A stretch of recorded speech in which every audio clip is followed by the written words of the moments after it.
Welcome to my American History Notes, where I discuss my conclusions that I've drawn from studying American history, most of which you might not agree with. You might not agree with any of my conclusions, but you need to know about American history, topics I discuss, and much more, much deeper. This is a survey, this is the surface, so that regular people like myself, not a scholar, not somebody particularly, you know, that kind of thing, would understand certain things about American history, to know about the flow and how rich and deep it is, and how important it is to study it.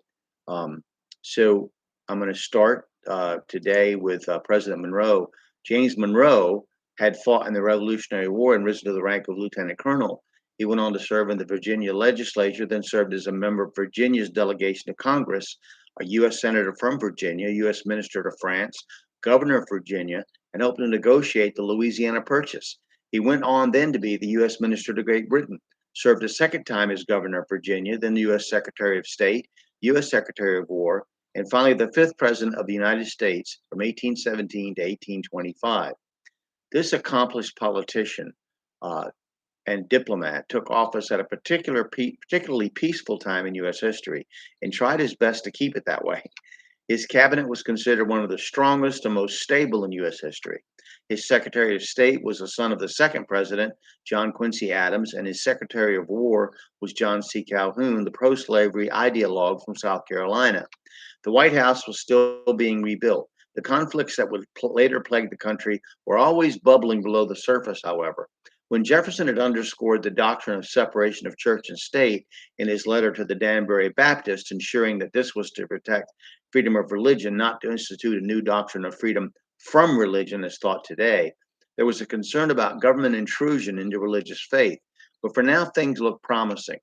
In Washington's first term, his Secretary of the Treasury, Alexander Hamilton, was opposed in his attempts to establish a banking and credit system whereby the government could raise money by those established founders who believed that the only real assets were labor and land, and that all banking and credit were types of theft.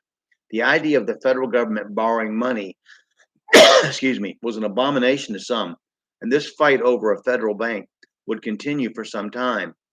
90% of the federal government's revenue came from customs duties on commerce between countries, and most of that before the War of 1812 had been with Britain. Traditionalists wanted to use sale of America's vast reserves of land to raise money for government spending, but Hamilton had viewed raising money by taxation and government borrowing as a way of creating power and dispensing favor to those who supported those in power through political appointment and projects designed to appeal to a certain section of voters or a particular geographical area. Obviously, this caused a great friction between those who viewed such things as unconstitutional and those who ascribed to government more and more power. Monroe made no effort to lead Congress on these and other domestic issues. He denied the constitutionality of federal financing on roads and canals, but his actions indicated just the opposite when he approved the Survey Act of 1824, which planned for future public works.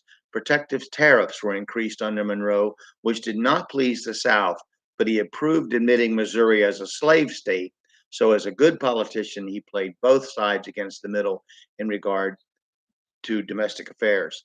The Federalist Party had died out in popularity by his second term.